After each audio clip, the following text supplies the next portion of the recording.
ఈ సీజన్ లో కందగడ్డలు అవైలబుల్ గా ఉంటాయి. ఈ శివరాత్రికి కూడా నైవేద్యంగా తప్పకుండా కందగడ్డల్ని పెడతారు. అయితే చాలా మంది వీటిని వాటర్ లో గాని ఆవిరికి గాని ఉడికిస్తూ ఉంటారు. అలా చేస్తే మనకి అంత రుచిగా అనిపించదు, పిల్లలు అయితే అస్సలు తినరు. కానీ నేను చూపించే ఈ సింపుల్ ప్రాసెస్ లో చేసి పెడితే మీ ఇంటిల్లిపాది అందరూ ఇష్టంగా తింటారు. ప్రాసెస్ లోకి వెళ్లే ముందు నా అదొక రిక్వెస్ట్, ఇంకా మీలో ఎవరైనా మన ఛానల్ ని సబ్స్క్రైబ్ చేసుకున్నట్టయితే సబ్స్క్రైబ్ చేసుకోండి.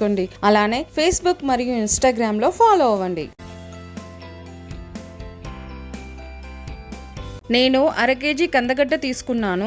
మీరు దీనికోసం ఇలా సన్నగా ఉన్న కందగడ్డల్ని మాత్రమే యూజ్ చేయాలి. లావుగా ఉన్నవి తీసుకుంటే ఉడకవు. ఇవి భూమిలో నుంచి వస్తాయి కాబట్టి వీటికి చాలా మట్టి ఉంటుంది. మీరు మార్కెట్ నుండి తీసుకురాగానే లేదా ఉడికించే ముందు 15 నిమిషాల నుండి గంట పాటు వీటిని నానబెట్టాలి. జనరల్ గా దుంపల్లో స్టార్చ్ ఎక్కువగా ఉంటుంది కాబట్టి ఇలా నానబెట్టడం వల్ల దుంపల్లో ఉండే స్టార్చ్ తగ్గిపోతుంది. మనం వండుకునే రెసిపీస్ టేస్ట్ కూడా ఇంక్రీజ్ అవుతుంది. వీటికి ఉన్న మట్టి మొత్తం కూడా ఈజీగా పోతుంది. ఈ విధంగా నీళ్లతో 2-3 సార్లు శుభ్రంగా కడగాలి.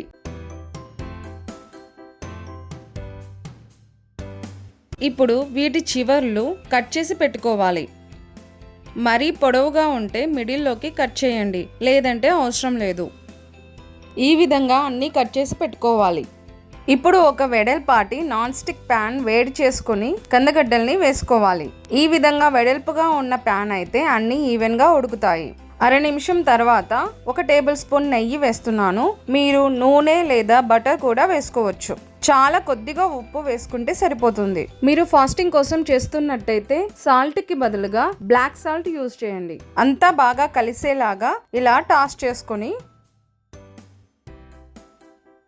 మూత పెట్టి ఉడికించాలి.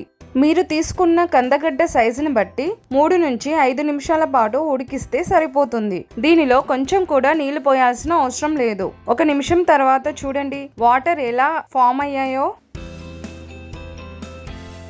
మధ్య మధ్యలో మూత తీసి ఇలా టాస్ చేసుకోండి, లేదంటే కింది వైపున మాడిపోతాయి.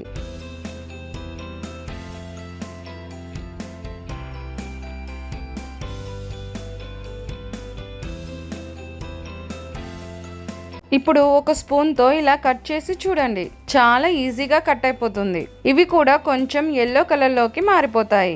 ఇప్పుడు స్టవ్ ఆఫ్ చేసి ఒక సర్వింగ్ బౌల్లోకి తీసుకోవాలి. చూసారు కదండి ఎంత ఫాస్ట్గా రెడీ అయిపోయాయో.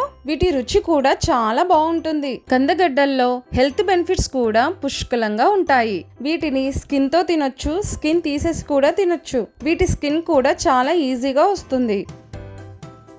చూడండి ఎంత మెత్తగా ఉడికాయో. వీటిని చిన్నపిల్లలకు కూడా తినిపించొచ్చు. ఈ శివరాత్రికి మీరు కూడా ఇదే ప్రాసెస్ లో చేసి చూడండి, మీకు తప్పకుండా నచ్చుతాయి.